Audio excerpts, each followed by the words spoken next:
اعوذ باللہ السمیع العلیم من الشیطان الرجیم من ہمزہ ونفخہ ونفثہ بسم اللہ الرحمن الرحیم اقرأ باسم ربک الذی خلق خلق الانسان من علق اقرأ وربک الاکرم الذی علم بالقلم علم الانسان ما لم يعلم۔ ہر قسم کی تعریف و توصیف، حمد و ثنا، بڑائی، کبریائی، عزت و جلال اللہ وحدہ لا شریک کے لیے لائق اور زیبا ہے، جو ہم تمام کا خالق حقیقی معبود برحق ہے، جس نے صرف اور صرف 6 دنوں میں اس عظیم کائنات کا وجود بخشا، اس میں بے شمار مخلوقات کو بسایا، مجھے آپ کو اشرف المخلوقات بنایا۔ بعدہ انگنت درود و سلام ہوں تمام انبیاء علیہم السلام پر، خصوصاً نبی آخر الزماں رحمۃ للعالمین سید المرسلین امام الانبیاء جناب محمد رسول اللہ صلی اللہ علیہ وسلم کی ذات گرامی پر، کہ آپ علیہ الصلاۃ والسلام نے اللہ تعالیٰ کی امانت، اس کی شریعت، کتاب و سنت کی تعلیمات کو ہم تک کما حق پہنچا دیا۔ معزز حاضرین،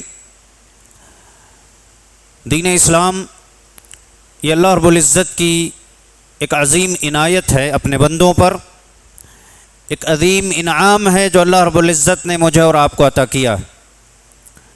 ہم سے پہلے اس دنیا میں بہت ساری قومیں گزریں، ان کی ہدایت کے لیے، کامیابی کے لیے اور ان کی صحیح رہنمائی کے لیے اللہ تعالیٰ نے انہی میں سے ایک رسول کو منتخب کیا، نبی بنایا، اور اس نبی پر اللہ تعالیٰ نے اپنے پیغامات بھیجے، اور بعض اقوام میں اللہ تعالیٰ نے اپنی جانب سے کچھ کتابیں بھی نازل کی، جن کو ہم آسمانی کتابیں کہتے ہیں۔ ان تمام باتوں پر ایمان رکھنا یہ ایمان کی بنیادی باتوں میں سے ہے، یعنی اللہ پر ایمان کے بعد اللہ کے فرشتوں پر، اللہ کی کتابوں پر، اللہ کے رسولوں پر، یہ ایمان کا سلسلہ ہے جسے مجھے اور آپ کو ماننا ہے اور تسلیم کرنا ہے۔ بعض اوقات لوگ اللہ کے ناموں کو یاد رکھنا، رسولوں کے ناموں کو یاد رکھنا، کتابوں کے ناموں کو یاد رکھنا یہ سمجھتے ہیں کہ یہ صرف جنرل نالج ہے۔ صرف جنرل نالج نہیں ہے، یہ میرے اور آپ کے ایمان کا حصہ ہے۔ اس میں اگر ہم کمزور رہیں، اس سے متعلق ہم سے سوال ہوگا، اور اللہ رب العزت کی عدالت میں جب سوال ہوگا تو یہ سوال معمولی نہیں ہے، یہ بہت عظیم اور بڑا سوال ہے، یہ ہمارے ایمانیات میں سے ہے۔ لہذا شریعت کی کچھ بنیادی باتیں ہیں جو ہر مسلمان کو جاننا ضروری ہے، جسے نبی علیہ الصلاۃ والسلام نے اس طریقے سے سمجھایا: طلب العلم فریضۃ علی کل مسلم، دینی علم حاصل کرنا ہر مسلمان پر واجب ہے۔ اب اس کا یہ مطلب نہیں ہے کہ گھر کے تمام افراد جا کر کے کسی مدرسے میں داخلہ لے لیں اور سب بیٹھ کر کے استاد سے سیکھیں۔ مطلب یہ ہے کہ روزانہ کی زندگی میں صبح سے لے کر شام تک مجھے اور آپ کو مسلمان ہونے کے اعتبار سے جن چیزوں کو جاننا اور کرنا ضروری ہے، ان سے متعلق علم حاصل کرنا لازمی ہے۔ بطور مثال، صبح اور شام میں اللہ رب العزت نے 5 نمازیں مجھ پر اور آپ پر فرض کی ہیں۔ فرضیت نماز کب سے ہوتی ہے؟ ایک انسان دین کا پابند کب سے ہوگا؟ مکلف ہونے کی عمر کیا ہے؟ مکلف ہونے کا مطلب یہ ہے کہ اللہ رب العزت نے نمازیں جو فرض کی، روزے جو فرض کیے، اس کی ایک عمر ہے۔ اس سے پہلے والی عمر میں اگر اس سے نمازیں چوک جاتی ہیں، روزہ بھی چوک جائے تو اس پر کوئی پکڑ نہیں ہے، لیکن ایک خاص عمر جسے ہم بلوغت کی عمر کہتے ہیں، جب انسان بالغ ہو جائے، بچہ ہو یا بچی ہو، اس عمر کے بعد نمازیں اس پر فرض ہو گئیں، روزے اس پر فرض ہو گئے۔ اب ایسی صورت میں نماز کا چھوڑنا اس کے لیے گناہ کا باعث بنے گا۔ نمازیں چھوڑنا اس پر یہ واجب تھے، اور واجب کو ترک کرنے پر اس پر پکڑ ہوگی، اس کا مواخذہ ہوگا، وہ گنہگار ہوگا۔ تو یہ مجھے اور آپ کو جاننا ضروری ہے۔ ابھی دیکھیے رمضان کا مہینہ گزرا، کتنے ایسے لوگوں کو آپ نے دیکھا ہوگا جو دیکھنے میں اچھے اٹے کٹے ہیں، صحت مند ہیں، لیکن بازاروں میں، چائے کی دکانوں میں آپ کو چائے پیتے نظر آئے ہوں گے۔ وجہ کیا ہے؟ بنیادی معلومات ان کو نہیں ہے۔ کہ روزہ کس وقت میں چھوڑنا ہے، اللہ نے رخصتیں بھی رکھی ہیں۔ اب لوگ یہ سمجھتے ہیں کہ اللہ معاف کرنے والا ہے، دیکھ لیں گے، چھوڑ دیں گے پہلے۔ اتنا آسان بھی معاملہ نہیں ہے دین کا۔ اللہ نے دین کے لیے کچھ بنیادی باتیں اور اصول رکھے ہیں جن کے مجھے اور آپ کو جاننا ضروری ہے۔ صرف اسی امید میں زندگی گزار لینا کہ گناہ پر گناہ کر رہے ہیں، اللہ معاف کرنے والا ہے، اللہ بخشنے والا ہے، اللہ کی رحمت بڑی کشادہ ہے، اور یہی سوچ کر کے جائیں، پھر جب آنکھیں بند ہو جائیں گی، حقیقت میں اس وقت آنکھیں کھولیں گی اور سمجھ میں آئے گا کہ معاملہ اتنا آسان بھی نہیں تھا۔ دین پر عمل کرنا مجھ پر اور آپ پر ضروری ہے۔ تو میں یہ عرض کر رہا تھا کہ صبح سے لے کر کے شام تک ایک مسلمان کو جن چیزوں کا پابند کیا گیا ہے ان کے بارے میں معلومات حاصل کرنا ضروری ہے۔ اب دیکھیے، میری اور آپ کی عمر کی بات کر لیں، کسی کی 25 سال ہے، کسی کی 30، کسی کے 35۔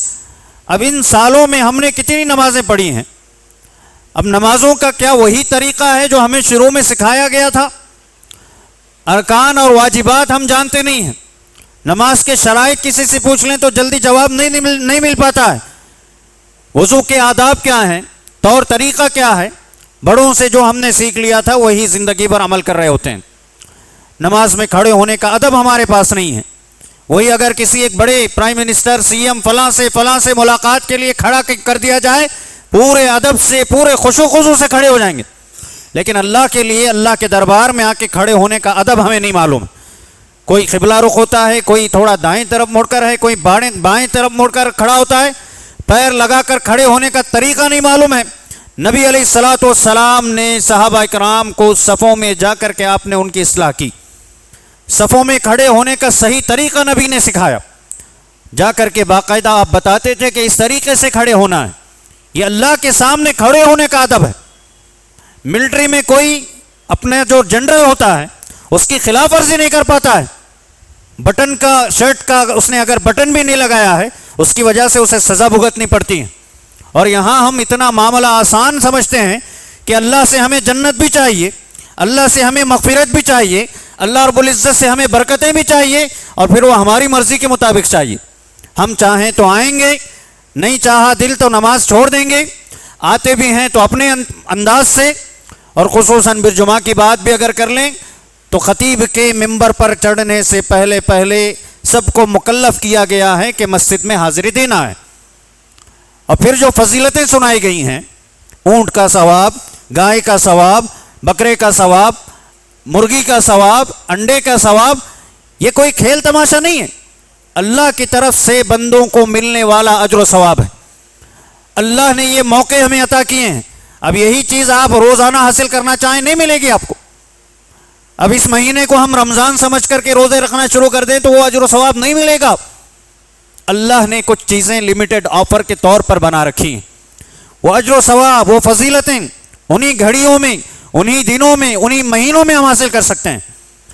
تو جمعہ کا بھی ایک مقام ہے، اس کے آداب ہیں، اس کے شرائط ہیں، اس کے لیے وقت مقرر کیا گیا ہے کہ آپ اس وقت میں آتے ہیں تو آپ کو اجر و ثواب لکھا جائے گا۔ اور حدیث کے الفاظ کیا ہیں کہ جو فرشتے دروازے پر کھڑے ہوتے ہیں ایک رجسٹر لے کر کے، جن کو مکلف کیا گیا ہے کہ کون شخص پہلے آیا ہے، اور پہلے آنے کا مطلب یہ کہ خطیب کے ممبر پر چڑھنے سے پہلے ہی، اگر خطیب ممبر پر چڑھ جائے اس کے بعد فرشتوں کو یہ کہا گیا کہ رجسٹر بند کر دیا جائے، پھر جمعہ کا آنا نہ آنا آپ کا اس میں نام ہی نہیں رہا، پورے اجر و ثواب سے محروم ہو جائیں گے، نعوذ باللہ۔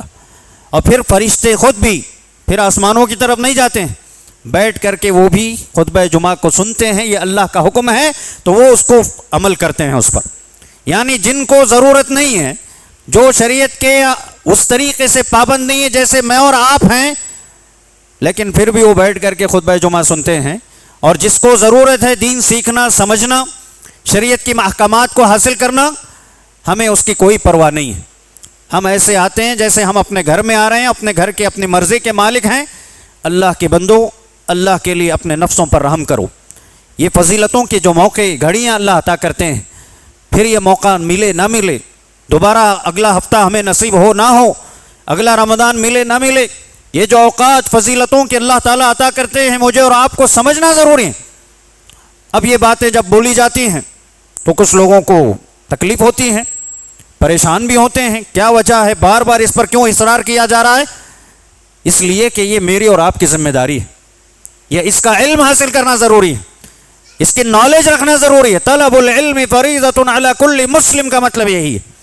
آپ کو کیسا لباس پہننا ہے، کیسے آپ وضو کریں گے، کیسے نماز میں آئیں گے، کیسے کسی سے ملاقات کریں گے، یہ جو اجر و ثواب کی اللہ رب العزت نے اتنے موقع رکھے ہیں، اگر آپ صرف ایک ہفتے یا ایک دن کا اندازہ لگائیے کتنے اجر و ثواب ہم ضائع کر لیتے ہیں۔ اذان ہوتے ہی اگر مسجد میں آ جائیں ہم اور بیٹھنے سے پہلے 2 رکعت تحیۃ المسجد پڑھ لیں، اس کی کتنی فضیلت ہے۔ وضو کرنے کے بعد 2 رکعت اگر آپ پڑھ لیتے ہیں اس نیت سے کہ میں نے وضو کیا اور 2 رکعت میں پڑھ لوں گا، بلال کو اللہ کے نبی علیہ الصلوۃ والسلام نے جنت میں اپنے سامنے جاتے ہوئے آپ نے ان کی آوازیں سنی، ان کے قدموں کی آواز سنی۔ ہمیں اس کا علم نہیں ہے، سنتے ہیں، ایک کان سے سن لیے دوسری کان سے باتیں نکل جاتی ہیں۔ تو یہ بنیادی باتیں ہیں دین کی، شریعت کی، جن کو سیکھنا ضروری ہے۔ لہذا یہ دین کی بنیادی باتیں۔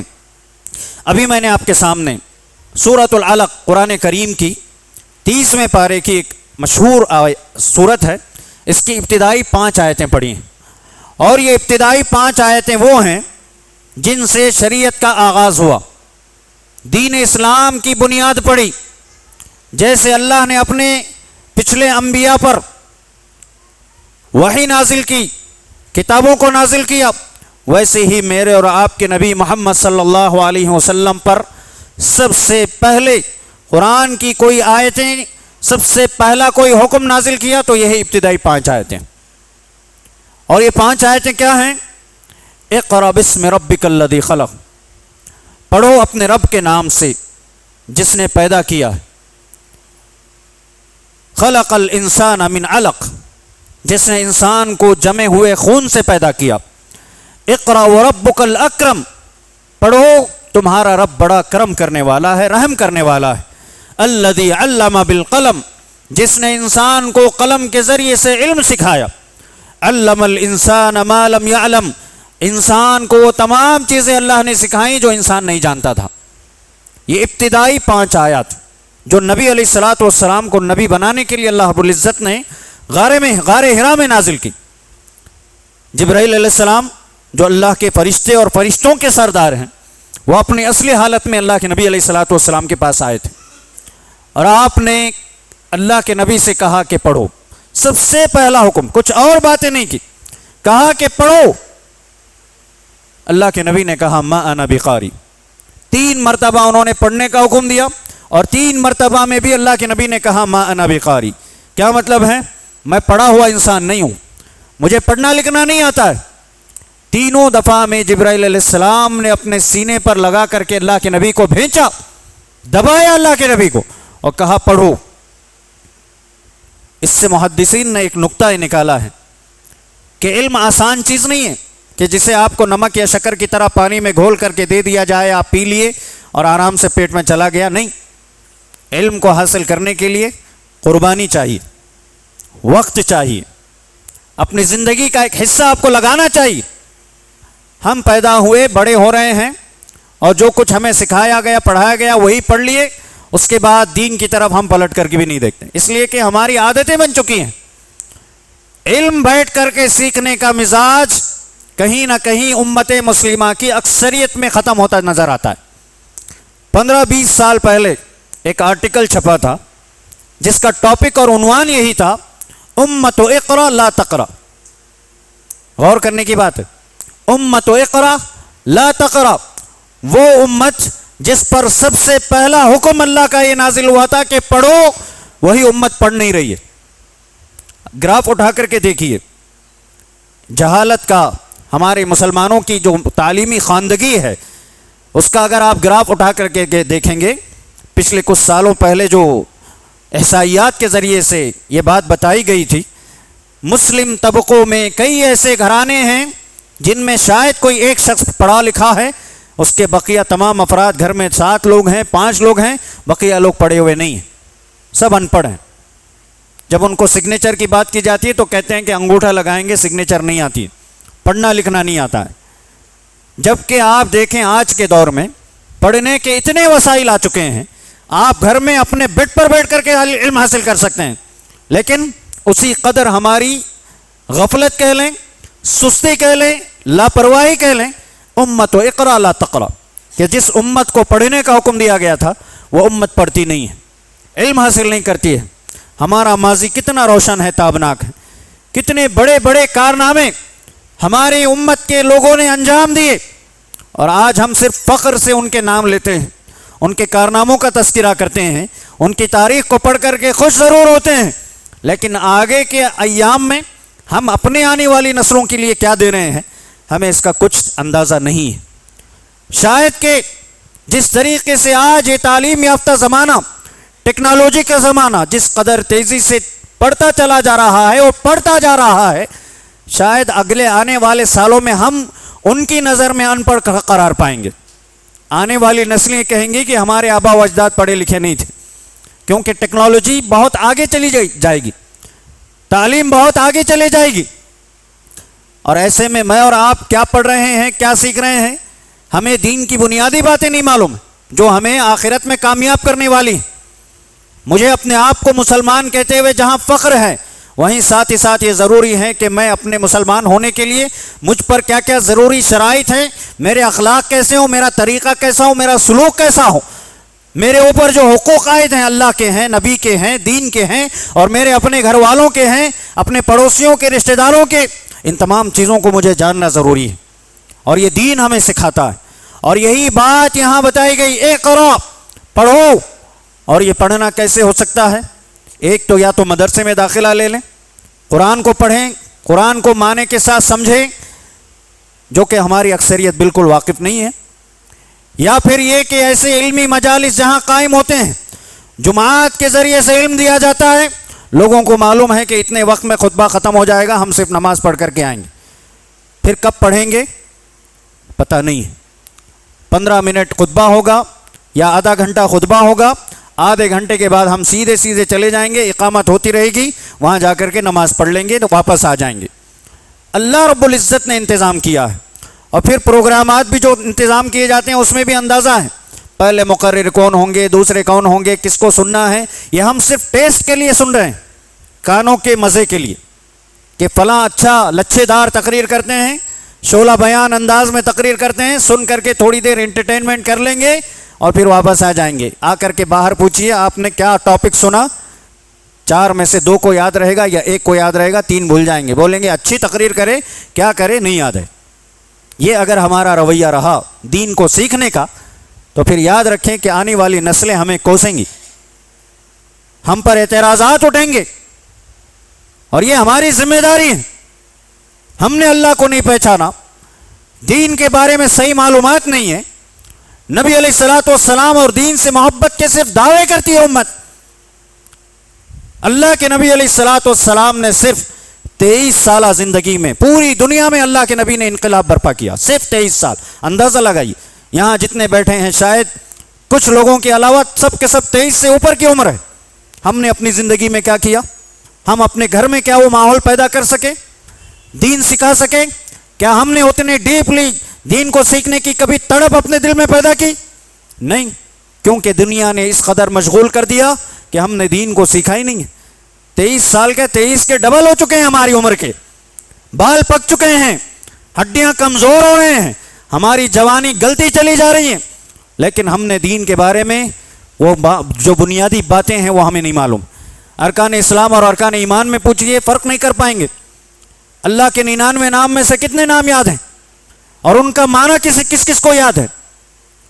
بنیادی باتیں، جنت و جہنم کے بارے میں کیا ہم نے پڑھا، انبیاء آئے تھے ان کے پیغام کیا تھے، قرآن میں پوری چیزیں اللہ تعالیٰ نے واضح کر دی ہیں، پورا قرآن ترجمے سے تفسیر سے کتنے لوگوں نے پڑھا ہے۔ بات یہ نہیں کر رہا ہوں کہ جو مجلسیں قائم ہوتی ہیں رمضان میں تفسیر ہوتی ہے وہ نہیں، اس میں بھی منتخب آیات ہوتی ہیں، ہم لوگ سمجھتے ہیں بس پورے درس میں شامل ہو گئے، قرآن کی تفسیر ہو گئی، نہیں۔ میں نے اور آپ نے کتنی بار قرآن کو پڑھ کر کے کھول کر کے پڑھا ہے، سمجھنے کی کوشش کی ہے۔ مجھے اور آپ کو کم سے کم 5 سورتیں تو یاد ہوں گی، کیا کبھی ان 5 سورتوں کا معنی اور مطلب ہم نے سیکھنے کی کوشش کی؟ اس میں کیا پیغام اللہ نے دیا ہے؟ ہمارے ذہنوں میں یہ بات ہے صرف کہ آخری پارے کی جو چھوٹی چھوٹی سورتیں ہیں، یہ نماز چھوٹی جب پڑھتے ہیں، نماز چھوٹی کرنے کے لیے سورتیں دی گئی ہیں، جبکہ آپ دیکھیے صرف سورۃ العصر کے بارے میں امام شافعی رحمۃ اللہ علیہ کہتے ہیں کہ یہ سورت اگر صرف یہ ایک سورت اللہ نازل کرتے اور قرآن نہ نازل کرتے تو پوری امت پر، پوری انسانیت پر حجت قائم کرنے کے لیے کافی تھی. یعنی پورے قرآن کا خلاصہ اس میں موجود ہے. کبھی پڑھیے کھول کر کے کیا مطلب ہے اس کا، کیوں یہ بات کہی گئی. لہٰذا ہمارے پاس جو معلومات کم ہیں اس کی وجہ سے ہمارے دین سے تعلقات کم ہیں، ہم وہ فضیلتیں حاصل نہیں کر پاتے ہیں. کبھی کوئی آفر لگا تھا اور وہ چوک گیا غلطی سے، کتنا افسوس ہمیں ہوتا ہے. ارے پہلے نہیں معلوم ہوا بھائی، سستے میں چیز حاصل کر لیتے تھے، خرید لیتے تھے، کتنا افسوس. پورا دن کریں گے، پورا ہفتہ کریں گے، بار بار دوستوں کو بولیں گے پہلے کیوں نہیں بتائے، پہلے کیوں نہیں بتائے. اور یہاں جنت کو حاصل کرنے کے لیے سیڑھیاں اللہ نے بنا دی ہیں اور یہ فضیلتیں ہم حاصل نہیں کرتے ہیں. خطبوں میں بیٹھ کر کے بوریت محسوس کرتے ہیں، اللہ اکبر، اور تھوڑا بور ہو گئے موبائل اٹھا کے اس میں مصروف. اللہ اکبر. یعنی جنت بھی چاہیے ہمیں اور صرف خواہشات پر چاہیے، دین کے لیے ہم کچھ نہیں کریں گے. یہ میرا اور آپ کا رویہ ہے، میں بھی اس میں شامل ہوں. یہ نہ سمجھیں کہ میں آپ کو ہی بات کر رہا ہوں، بلکہ میں بھی اس میں شامل ہوں. ایک مسلمان ہونے کے ناطے میں نے اپنے اسلام کو، اپنے دین کو کس قدر سمجھا ہے. آ کر کے باتیں کرتے ہیں آپس میں، اللہ اکبر. جمعہ کے آداب کا علم نہیں ہے، آتے بھی تاخیر سے اور پھر بار بار گھڑی پر بھی نظر ہوتی ہے کب وہ ختم ہوگا، چلے جائیں گے. اور اگر یہ دنیا میں ہمارا یہ رویہ رہا، جنت حاصل کرنے کے لیے گھڑی اگر ہمارے سامنے رکھ دی جائے تو کیا ایسے ہی انتظار کریں گے کتنی دیر میں جنت میں جانا ہے؟ یہ پوری زندگی ہماری انتظار کی گھڑیاں ہیں. ایک ایک لمحہ جو گزر رہا ہے ہمیں اپنے قبر سے قریب کر رہا ہے، ہمیں اپنی جنت سے قریب کر رہا ہے. بڑے بڑے صحابہ کرام اپنی موت کے وقت رویا کرتے تھے، ان کو افسوس ہوتا تھا کہ زندگی ہم نے ضائع کر لی، پتہ نہیں اب جنت ملے گی یا جہنم ملے گی. اور مجھے اور آپ کو تو بالکل پرواہ نہیں ہے. سونے کے کتنے آداب ہیں، کھانے کے کتنے آداب ہیں، کتنے ہم اس کی پابندی کرتے ہیں. کوئی بائیں ہاتھ سے پانی پی رہا ہے لیفٹ ہینڈ سے، اس کو جا کر کے آپ بتائیے بھائی سیدھے ہاتھ سے پینا ہے، آپ کو بری نظروں سے دیکھے گا، اسے گویا اس کی شان میں گستاخی نظر آئے گی. کہنے کو مسلمان ہے، جنت بھی چاہیے، اللہ کا بندہ بھی اور اللہ سے محبت کا دعویٰ بھی ہے، نبی سے محبت کا دعویٰ ہے، لیکن نبی کی سنت پر عمل نہیں کرنا چاہتا ہے. وہ کہے گا کہ پہلے اپنا دیکھ لو، تم مجھے بعد میں سکھانے آؤ. یہ ہمارا رویہ ہے. صحابہ اکرام، سلف صالحین، نیک لوگ، ان کو کوئی ان کی غلطی پر آگاہ کرتا خوش ہوتے، دعائیں دیتے اس کو کہ تم نے میری اصلاح کی ہے. آج ہمارے پاس اصلاح، کیونکہ علم کمزور ہے، جہالت کے دور میں زندگی جی رہے ہیں. بس ہمارے زمانے پر ہمیں فخر ہے، ترقی یافتہ دور ہے، علم بڑھ چکا ہے اور ٹیکنالوجی بڑھ رہی ہے، لیکن ہم وہیں کے وہیں ہیں، صفر دین کے معاملات میں. اور اسی لیے دیکھیے کسی بھی مسئلے پر جب بات ہوتی ہے ہم صرف جھگڑے پر آتے ہیں. ایک دوسرے پر الزام تراشی کرنا ہمارا ایک طریقہ بن چکا ہے. جب دین کوئی سکھاتا ہے، آ کر کے بتاتا ہے کہ بھئی یہ شرک ہے، یہ مت کرو، اللہ اس سے راضی نہیں ہوتا ہے، اللہ کو ناراض کرنے جیسے کام ہیں، یہ بتایا جاتا ہے کہ سنت ہے، اس کے مطابق آپ عمل کرو، آپ کو اللہ تعالیٰ اجر و ثواب دیں گے. یہ طریقہ نبی کا ہے ہی نہیں، صحابہ نے کبھی نہیں کیا. لیکن پھر بھی ایک مسلمان کہتا ہے کہ نہیں، میرے ابا اور ہمارے دادا پردادا یہی کر کے گئے، میں اسی پر عمل کروں گا. یعنی دین دادا و پردادا نے دیا ہے اور نبی نے نہیں دیا ہے. اور جب بات آئی نبی کی تو پھر انگوٹھے چومنے میں اپنے آپ میں عقیدت محسوس کرتا ہے. نبی کے نام پر کھڑے ہو کر کے درود پڑھنا، اور درود کا طریقہ بھی نہیں معلوم ہے، دعا کی صحیح دعا درود کی معلوم نہیں ہے، لیکن دعوے کیا ہیں کہ نبی سے محبت ہے، میں دین پر عمل کرنے والا ہوں، اور صحیح سنت نہیں معلوم. جیسے میں نے کہا کہ صرف نماز کی اگر بات کر لی جائے یا وضو کی بات کر لی جائے کتنی غلطیاں ملیں گی. دیکھیے قرآن کریم کھولتے ہیں سورہ فاتحہ، کون ہے جو دعویٰ کر سکتا ہے کہ میں بغیر کسی غلطی کے سورہ فاتحہ پڑھوں گا؟ کبھی اصلاح کیے؟ نہیں. کیوں؟ شرم آتی ہے، اب عمر بڑھ گئی ہیں، بڑے ہو چکے ہیں. اپنے نفس کو کچلنا ہی دین اسلام ہے. صحابہ کرام کے بال پک جاتے تھے، بڑھاپے کی عمر میں اسلام قبول کیا، آ کر کے اللہ کے نبی بھی ہیں، چھوٹے بچے بھی بیٹھے ہیں، بڑی عمر کے لوگ بھی بیٹھے ہیں اور دین سکھا کرتے تھے. وہاں انہوں نے علم حاصل کیا، اور آج ہمیں شرم آ رہی ہے. اور پھر بہت سارے بہانے بھی ہم کرتے ہیں، کہتے ہیں آپ بڑے ہو گئے ہیں، زبان نہیں پلٹتی ہے، زبان موٹی ہو گئی ہے. کب تک یہ عذر پیش کریں گے؟ کب تک؟ اللہ اکبر. قرآن کے بارے میں کیا کہا گیا؟ پڑھتا جا، چڑھتا جا. جنت کے درجات اللہ تعالیٰ کس کو چڑھائیں گے؟ جو قرآن کو یہاں اچھی طریقے سے پڑھتا تھا اس سے کہا جائے گا کہ قرآن پڑھتے جاؤ، تمہاری آخری آیت جہاں ہوں گی وہاں تمہاری آخری منزل۔ سورہ فاتحہ ڈھنگ سے نہیں آتا ہے ہم لوگوں کو، کتنی غلطیاں نکل جائیں گی، کیا چڑھ پائیں گے ہم وہ منازل، جنت کی وہ سیڑھیاں چڑھ پائیں گے قرآن کریم پڑھتے ہوئے ان غلطیوں کے ساتھ، ان کوتاہیوں کے ساتھ؟ یہ سوچنے کی باتیں ہیں، یہ سوچنے کی باتیں ہیں، سمجھنے کی باتیں ہیں۔ ایک بھی اگر سنبھل کر کے سمجھ جائے تو گھر کا پورا ماحول بدل سکتا ہے۔ ہم صرف دنیا کے سوالات بچوں سے بھی جہاں پڑھنے چھوڑ دیے، یا صبح سے لے کر شام میں بچہ آیا پہلے اسے پوچھیں گے بچہ کیسی ہے طبیعت، کھانا کھایا کیا، ٹائم پر سو کر اٹھا کیا، کبھی یہ نہیں پوچھتے کہ نماز پڑھا کیا، وقت پر نماز پڑھا کیا۔ اور پھر یہ بھی جب ہم بولتے ہیں بیانات میں، لوگوں کو یہ لگتا ہے کہ مولوی صاحبوں کو دوسرا کام نہیں ہے، صرف یہی بولتے ہیں نماز پڑھے کیا، قرآن پڑھتے کیا، قبر کے سوالات، جنت جہنم، یہ ڈراتے رہتے ہیں۔ یہ میرا دین نہیں ہے، نہ کسی مولانا کا دین ہے، دنیا کے کتنے بڑے مفتی صاحب کیوں نہ ہوں، سب کے لیے اللہ نے ویسے ہی سب کو پابند کیا ہے، کیونکہ ہمیں اللہ رب العزت نے ذمہ داری ہمارے کندھوں پر رکھی ہے۔ ہم میں بھی کوتاہیاں ہیں، جیسے میں نے کہا کہ میں بھی اس میں شامل ہوں، ہم میں بھی کوتاہیاں ہیں، غلطیاں ہیں، غفلتیں ہوتی ہیں انسان ہونے کے ناطے، لیکن عقل مند وہی ہے جو ٹھوکر لگنے کے بعد سنبھل جائے۔ کب تک یہ عذر پیش کریں گے کہ پڑھنا نہیں آتا ہے مولوی صاحب، مشغول ہو گئے ہیں، نمازوں کے لیے عذر پیش کرتے ہیں، کہتے ہیں کام ہے ذرا دیکھ کو آتا ہوں مولوی صاحب۔ اور کئی نوجوان تو یہ کہتے ہیں کہ پاک نہیں ہوں میں، ناپاک ہوں اس لیے نماز کو نہیں آتا ہوں۔ اللہ اکبر، اللہ اکبر۔ اور پھر کہتے ہیں گھر میں برکت نہیں ہے، آسیب ہے، جادو کا اثر ہو گیا ہے، نظر لگ گئی ہے۔ ارے کیسے نہیں لگے گی بھائی نظر؟ ایک نہیں 10 جنات آ جائیں گے، تم سب صاف نہیں ہو، خود پاکی حاصل کرنے کا طریقہ نہیں ہے تمہارے پاس، پھر یہ شکایتیں برکت نہیں ہے، کچھ بھی کر رہا ہوں کام نہیں ہو رہا ہے، کیسے ہوگا؟ یہاں آؤ، سجدوں میں رب کو مناؤ، اللہ کو خوش کرو، اللہ تعالیٰ تمہاری زندگی میں خوشحالی اور برکتیں لائے گا۔ تم نے اللہ کو ناراض کیا اور دنیا کو راضی کرنے کے لیے پھرتے ہو، یہ کر لیے تو گھر والے ناراض ہو جائیں گے، اللہ کے نبی کا یہ طریقہ بتاتے ہیں، وہ طریقہ بھی ہے، اگر وہ طریقہ کر لیے تو پورے خاندان والے دشمن بن جائیں گے۔ خاندان کی فکر ہے اور اللہ کی فکر نہیں ہے، اللہ کی ناراضگی کی کوئی فکر نہیں ہے۔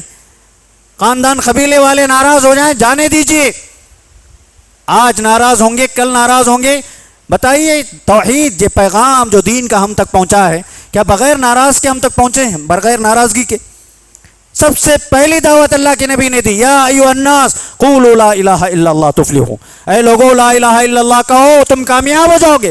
اسی سب سے پہلی دعوت میں ابو لہب کھڑے ہو کر کے اللہ کے نبی پر لعنتیں بھیجتا رہا، کہا کہ تم یہ کیا دعوت دینے، اسی بات کے لیے جمع کیے تھے کہ یہ بات بتانے کے لیے؟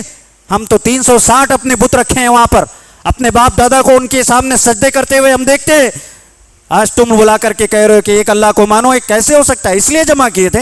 یہ بیکار بکواس ہے، اس کی طرف ہمیں دعوت مت دو۔ سب سے پہلی مخالفت اللہ کے نبی کی، کیسی کیسی نبی کی سیرت پڑھتے ہیں، سنتے ہیں، سبق نہیں لیتے ہم لوگ، کیسی کیسی سازشیں کی گئیں، صحابہ پر کیسے مشکلات آئے، کیوں آئے؟ اسی دین کے لیے۔ آج ہم اس کے لیے کیا قربانی دے رہے ہیں، اندازہ لگائیے۔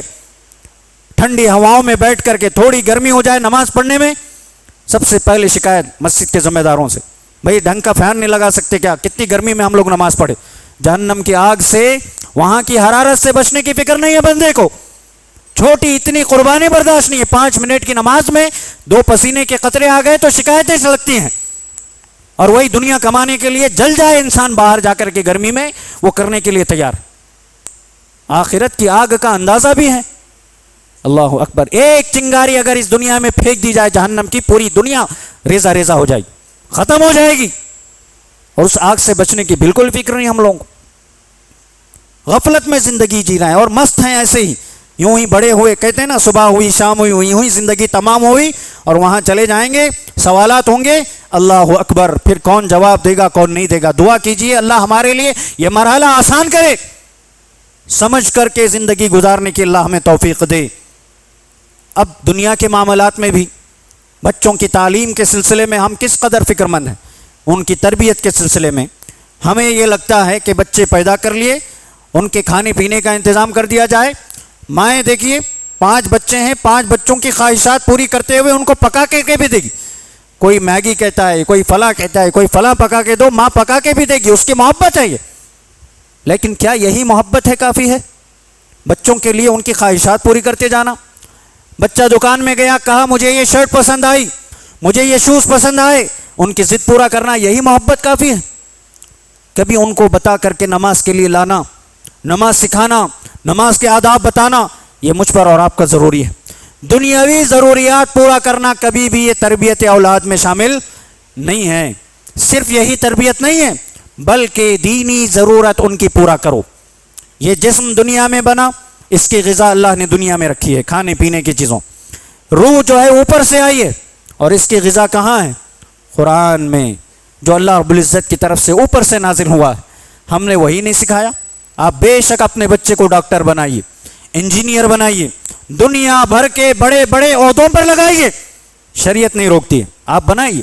لیکن وہ انجینئر ہی کیا جسے قرآن کریم کھول کر کے پڑھنا نہیں آتا ہے؟ وہ ڈاکٹر ہی کیا جسے اپنا علاج کرنے سے پہلے بسم اللہ کہنا یاد نہیں رہتا ہے؟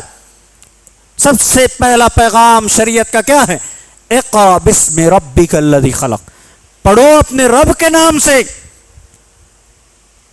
سرجری کرنے کے لیے, علاج کے لیے ایک ڈاکٹر بیٹھا ہے, بسم اللہ کہہ کر کے وہ انجیکشن لگائے, بسم اللہ کہہ کر کے دوائیاں لکھے, اس لیے کہ اس کا یقین یہ ہو, جو آپ کا بیٹا ڈاکٹر بنا ہے اس کا یقین یہ ہو کہ میں نے علم حاصل کیا, اپنے تجربے کی بنیاد پر میں گولیاں تو لکھ رہا ہوں لیکن شفا کون دینے والا ہے؟ اللہ تعالیٰ دینے والا ہے. دعا کرے اللہ سے کہ اللہ اس مریض کو شفا عطا کر دے. اور پھر انجینئر ہے, ایک اسٹرکچر بناتا ہے, بلڈنگ کا خاکہ اور نقشہ بناتا ہے, بسم اللہ کہہ کر شروع کرے اور کہے کہ میں نے اپنے علم اور تجربے کی بنیاد پر بنایا ہے, اب اس کی حفاظت کرنا, اس کو آخر تک پہنچانا, اس کو مکمل کامیاب کرنا اللہ کی ذمہ داری. یہ یقین ہو اس بچے کے اندر. پائلٹ ہے, پلین اڑا رہا ہے, بسم اللہ کہہ کر کے اڑائے اور یہ کہے کہ میں اپنے علم اور تجربے کی بنیاد پر ہواؤں میں جو پلین کو اڑا چکا ہوں, اب اس کو منزل تک حفاظت سے پہنچانا, یہ اللہ رب العزت کا کام. یہ ایمان, یہ عقیدہ بچوں کو سکھانا بہت ضروری ہے. باتیں کی جائیں تو بہت ساری ہو سکتی ہیں, بنیادی چیزیں. شریعت کی سب سے پہلی تعلیم انشاءاللہ یہاں سے قرآن کریم کی تفسیر کا آغاز ہوگا. اس سے پہلے توحید کا سلسلہ چل رہا تھا.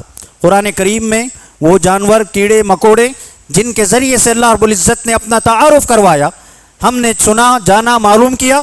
اب انشاءاللہ قرآن کریم کی تفسیر جیسے ترتیب سے قرآن کریم اللہ کے نبی صلی اللہ علیہ وسلم پر نازل ہوا, ہم دعویٰ تو نہیں کریں گے کہ اسی ترتیب سے کریں گے, لیکن جتنی روایتیں مستند ملتی ہیں اور جو صورتوں کی صحیح ترتیب ہے ان کی روشنی میں انشاءاللہ یہ خطبات ہوں گے. سب سے پہلا پیغام یہ مجھے اور آپ کو سمجھنا ہے, پیغام حرا یہی تھا کہ اللہ کے نبی کو پہلے کہا گیا کہ پڑھو, پڑھنے سے زندگی سمجھ میں آئے گی. جہالت کو اپنے آپ سے ختم کرنا ہے, اپنے نفس پر سب سے پہلے رحم کرنا ہے, اپنے آپ کو علم سکھا کر کے, دین سکھا کر کے, قرآن کریم سیکھ کر, حدیث کو پڑھ کر کے. لہٰذا یہی کچھ باتیں تھیں جو آج آپ کے سامنے بیان کی گئی ہیں. انشاءاللہ اگلی کچھ ضروری باتیں اگلے خطبات میں پیش کی جائیں گی.